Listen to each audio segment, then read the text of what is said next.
Hello friends, welcome back to our channel नॉलेजशाला by Nidhi Jain. तो friends, आज हम स्टार्ट करते हैं अपनी यूनिट 1 जो कि हमारी पेपर 1 की फर्स्ट यूनिट है, टीचिंग एप्टीट्यूड। अगर आप हमारे चैनल पे पहली बार आए हैं फ्रेंड्स, तो आप इस चैनल को ज्वाइन कर लीजिएगा, सब्सक्राइब कर लीजिएगा। ये चैनल आपकी यूजीसी नेट की प्रिपरेशन में बहुत हेल्प करेगा। और इसके साथ ही आप हमारा टेलीग्राम चैनल ज्वाइन कर सकते हैं, जहाँ पे मैं आपको वीडियो के बाद वीडियो के जो नोट्स हैं वो शेयर करूंगी। नॉलेजशाला बाय निधि जैन के नाम से टेलीग्राम चैनल है, आप ज्वाइन कर लीजिएगा फ्रेंड्स। वीडियो के खत्म होने के बाद आपको वहां पे हर वीडियो के नोट्स मिल जाएंगे। तो फ्रेंड्स, इस वीडियो में हम जनरल इंट्रोडक्शन करेंगे टीचिंग का। हम इस यूनिट को कैसे अप्रोच कर सकते हैं ये देखेंगे, टीचिंग का प्रोसेस देखेंगे और टीचिंग का फंक्शन देखेंगे। उससे पहले आप मुझे ये बताइए फ्रेंड्स कि आप जब से छोटे थे, आप इतने सारे टीचर्स, जब से आप स्टूडेंट हो सकता है आप में से कुछ बच्चे अभी भी पढ़ रहे होंगे, तो आपके कांटेक्ट में बहुत सारे टीचर्स आए होंगे फ्रेंड्स। क्या आप अपने सारे टीचर्स को जानते हैं? नो। लेकिन कुछ टीचर्स ऐसे होते हैं फ्रेंड्स, जो हमारे फेवरेट टीचर हो जाते हैं, जिन्हें हम भूल भी नहीं सकते। हम भूलना भी चाहें तो भी हम उनको नहीं भूलते। हम अभी तक भी कहते हैं, वाह वो फर्स्ट क्लास की इंग्लिश वाली मैम कितनी अच्छी थी, वो हमेशा स्माइल करते हुए आती थी, कितना अच्छा पढ़ाती थी। ऐसा क्यों फ्रेंड्स? क्योंकि उनका टीचिंग स्टाइल, उनका वे ऑफ टीचिंग, उनका वे ऑफ टॉकिंग, उनकी पर्सनालिटी इस तरीके की थी फ्रेंड्स कि वो हमारे दिल में जगह बना गई। दूसरी बात, आप जब इस यूनिट से रिलेटेड क्वेश्चन अटेम्प्ट करोगे तो आपको एक चीज का ध्यान रखना है फ्रेंड्स, कि आपसे अगर स्टूडेंट से रिलेटेड कोई क्वेश्चन पूछा जाता है तो आप अपने आप को स्टूडेंट के प्लेस पे रख के देखेंगे। और अगर आपसे टीचिंग से या टीचर से रिलेटेड कोई क्वेश्चन पूछा गया है तो आप जब क्लास में हो और आपका टीचर कैसे बिहेव करेगा, आप उस पर्सपेक्टिव से सोचोगे फ्रेंड्स। अगर आप ये दो चीजें अपने माइंड में रखते हो तो आपका ये क्वेश्चन, इस यूनिट से आया हुआ एक भी क्वेश्चन गलत नहीं होगा दोस्तों। अब आपको क्या करना है, एक चीज हमेशा ध्यान रखनी है कि अगर बात टीचर की हो रही है या टीचर के कैरेक्टरिस्टिक्स की हो रही है, तो किसी भी नेगेटिव स्टेटमेंट को आपको सेलेक्ट नहीं करना है। जैसे कि टीचर बच्चे को मारेगा, बच्चे को पनिश करेगा, तो ये सारे नेगेटिव जो है वो नेगेटिव अप्रोच है। टीचिंग टीचिंग में ये सब नहीं एक्सेप्ट करेंगे हम। जब टीचिंग से रिलेटेड कोई क्वेश्चन अटेम्प्ट करेंगे तो हमें ये सारे स्टेटमेंट्स को सेलेक्ट नहीं करना है दोस्तों। ठीक है, चलिए आगे बढ़ते हैं। What is teaching? आप सभी जानते हैं फ्रेंड्स कि टीचिंग क्या है। टीचिंग एक ऐसा प्रोसेस है दोस्तों, जिसकी हेल्प से हम अपने स्टूडेंट्स को या हम किसी भी ऐसे व्यक्ति को जिसको किसी पर्टिकुलर चीज की नॉलेज नहीं है, हम उसको क्या करते हैं, हम उसको टीच करते हैं, हम उसको सिखाते हैं। और एक बंदा होता है हमारे सामने लर्नर, जो कि सीखता है, लर्न करता है। टीचिंग और लर्निंग हमेशा चलने वाली एक्टिविटी है बच्चों। ये परवेसिव है, ये कभी भी खत्म नहीं होती है। टीचिंग और लर्निंग इंसान जब तक जीता है तब तक सीखता रहता है। नेवर एंडिंग प्रोसेस है बच्चों, ये कभी खत्म नहीं होता। टीचिंग 3 तरीके से हो सकती है, फॉर्मल, इनफॉर्मल और नॉन फॉर्मल। फॉर्मल टीचिंग वो होती है जहाँ पे हमारे पास एक प्रॉपर क्लासरूम होता है, हमारे पास प्रॉपर सिलेबस होता है, ठीक है, और एक हमारे पास रिजिड एनवायरनमेंट होता है। हमें क्लास में फिक्स टाइमिंग्स पर हमारी क्लास अटेंड करनी होती है, स्कूल टाइमिंग पर स्कूल जाना होता है। ये होता है फॉर्मल टीचिंग का टाइप। फिर आता है आपका इनफॉर्मल। इनफॉर्मल वो होता है जहाँ पे आपके पास कोई सिलेबस नहीं होता है, आपके पास क्लासरूम नहीं होता है। आप अपने कन्वीनियंट के हिसाब से अपने फैमिली से, अपने फ्रेंड्स से, अपने पेरेंट्स से हर रोज इंटेंशनली और अनइंटेंशनली कुछ ना कुछ सीखते रहते हैं। That is informal teaching. Non formal जैसे कि हम अभी जो कर रहे हैं, यहाँ पे हमारे पास सिलेबस तो है लेकिन हमारे पास क्लासरूम नहीं है, प्रॉपर टाइमिंग नहीं है। हम अपनी कन्वीनियंस के अकॉर्डिंग कभी भी इस वीडियो को प्ले कर सकते हैं और सुन सकते हैं। जैसे कि आपको मैंने फर्स्ट वीडियो में भी बताया था कि अगर आप कोई कोचिंग ज्वाइन करते हैं यूजीसी नेट के लिए, तो वहां पे एक तो आपको बहुत सारा पैसा देना पड़ेगा, और दूसरा प्रॉपर पर्टिकुलर टाइम स्लॉट जो आपको देंगे वो वहां पे आपको जाना पड़ेगा। अब मेरी कुछ फ्रेंड्स ऐसी हैं जो कि मैरिड हैं, जिनके छोटे छोटे से बच्चे हैं, उनके लिए पॉसिबल नहीं है कि वो सुबह 8 बजे से लेके 10 बजे तक का कोचिंग इंस्टीट्यूट ज्वाइन कर पाएँ। तो आप यहाँ पे पढ़ सकते हैं, यहाँ पे आप अपने टाइम के अकॉर्डिंग पढ़ सकते हैं, जब भी आपको टाइम मिले आप पढ़ सकते हैं। अब टीचिंग का जो प्रोसेस होता है फ्रेंड्स, वो 3-4 तरीके से होता है। Bipolar process, tripolar process, quadripolar process, ये 3 तरह का टीचिंग का प्रोसेस होता है। और ये किस बेसिस पर है? ये इस बेसिस पर है कि टीचिंग के प्रोसेस में कितने एलिमेंट्स इन्वॉल्व हैं। ठीक है, जैसे bipolar, what do you mean by bi? Bi means two. कहीं पे भी अगर ये बाय वर्ड आ जाए तो आप इसका मतलब समझ लो टू होता है। तो जब भी टीचिंग के हमारे प्रोसेस में 2 एलिमेंट इन्वॉल्व हैं तो हम उसको कहेंगे बाइपोलर प्रोसेस ऑफ टीचिंग। और ये हमें किसने दिया था? ये हमें जॉन एडम्स ने दिया था। फ्रेंड्स, आप ये ध्यान रखना कि कहीं पे भी आपको कोई प्रपोनेंट मिलता है, कोई व्यक्ति का नाम मिलता है, किसने इंट्रोड्यूस किया, किसने ये कॉन्सेप्ट दिया, किसने इसको क्लासिफाई किया, तो आप प्लीज थोड़ा सा उस पर ध्यान रखिएगा। कई बार ये पूछ लेते हैं। ठीक है, 2 एलिमेंट कौन से इन्वॉल्व होंगे? एक होगा हमारा टीचर और एक होगा हमारा स्टूडेंट, जो हमारा प्यारा बच्चा है जो सीख रहा है। जैसे कि आप लोग अगर पढ़ोगे तो ही मेरा चैनल ग्रो करेगा। टीचर की सक्सेस उसके स्टूडेंट्स पे डिपेंड करती है। यहाँ पे फ्रेंड्स एक जो चीज और समझ लीजिए, टीचर इंडिपेंडेंट वेरिएबल होता है और स्टूडेंट आपका डिपेंडेंट वेरिएबल होता है। ये हम आगे रिसर्च में भी पढ़ेंगे।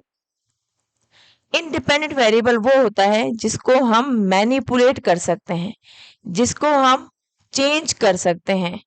और डिपेंडेंट वेरिएबल वो होता है जो इंडिपेंडेंट का इफेक्ट शो करता है। जैसे कि मैं कैसा पढ़ाऊंगी उसके ऊपर आपका रिजल्ट डिसाइड होगा, लेकिन साथ में आपको भी अपना 100% देना है। ठीक है, आपको भी मुझे बताते रहना है कि आपको कौन कौन से टॉपिक्स आगे पढ़ने हैं, कौन सा ऐसा टॉपिक है जो आप पहले पढ़ना चाहते हो।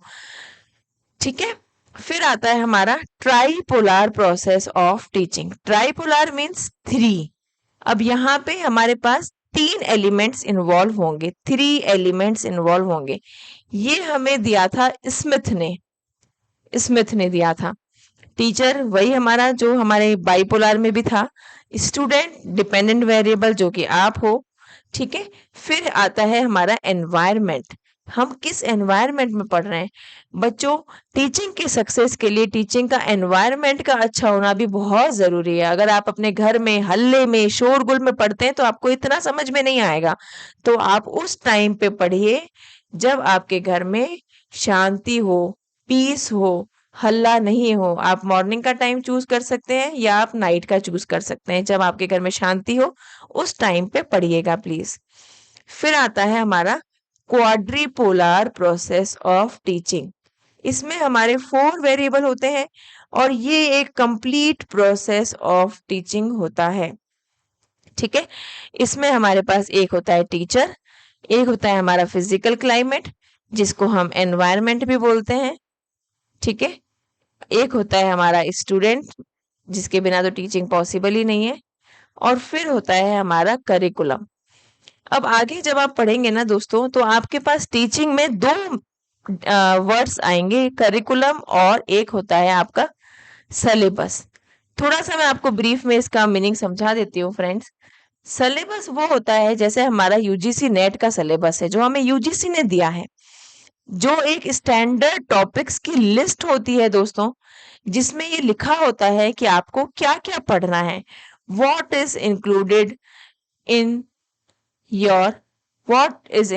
इन योर एग्जामिनेशन एंड कहाँ से आपको किस किस टॉपिक्स में से क्वेश्चन पूछा जा सकता है।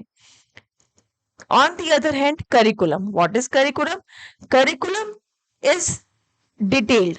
करिकुलम में आपके सिलेबस के साथ को करिकुलर एक्टिविटीज जो कि आपको स्कूल में गेम्स, डांस, ये सब सिखाया जाता था, ये भी इंक्लूड होता है।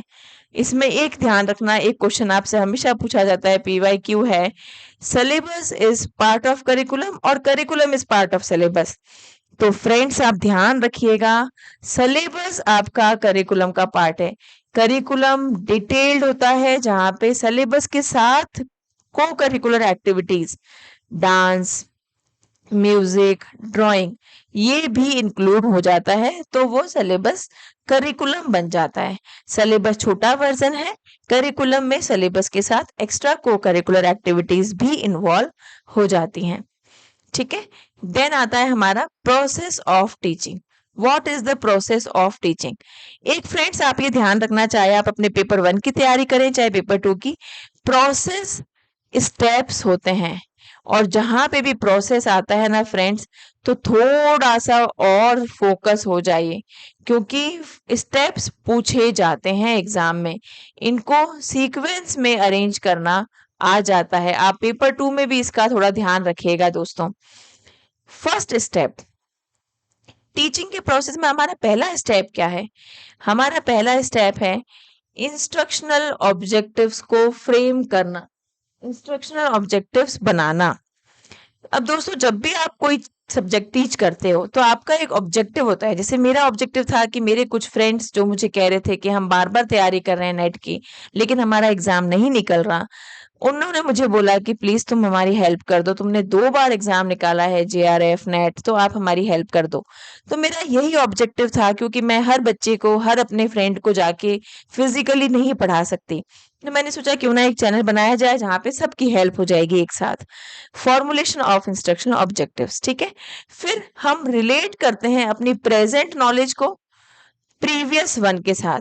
हम अपनी पुरानी नॉलेज, जो हमारे पास पुरानी नॉलेज है, उसको हम नई नॉलेज के साथ या आज की नॉलेज, प्रेजेंट नॉलेज के साथ जब जोड़ देते हैं, जैसे आपने पहले MBA किया है या MCOM किया है, उसकी नॉलेज आपको इस एग्जाम को क्लियर करने में हेल्प करेगी, क्योंकि उसी का सिलेबस आपके यहाँ पे मिलता जुलता रहता है।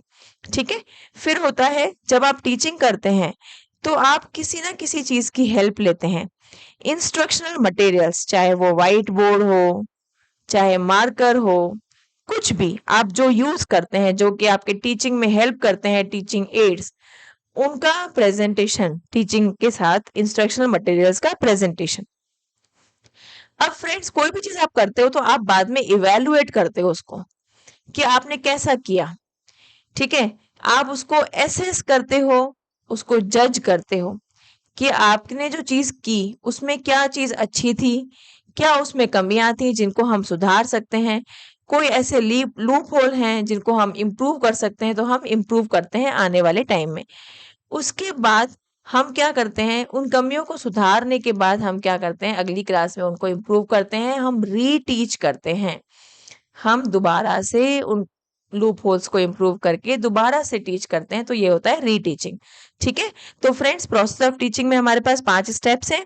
Formulation of instructional objectives, present knowledge को प्रीवियस नॉलेज के साथ रिलेट करना, इंस्ट्रक्शनल मटेरियल्स को प्रेजेंट करना, then evaluate, and then last but not the least, reteaching. अब फ्रेंड्स, वीडियो एंड करने से पहले एक ऑरेन वुडवर्ड का एक बहुत अच्छा कोट है जो कि मेरा फेवरेट है, मैं आपके साथ शेयर करना चाहती हूँ दोस्तों। More powerful than the will to win is the courage to begin.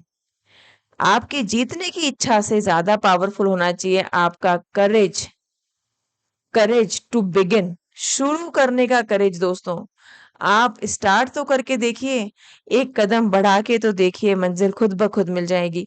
आप स्टार्ट करिए मेरे साथ, देखते ही देखते हम इस एग्जाम को क्लियर कर लेंगे फ्रेंड्स।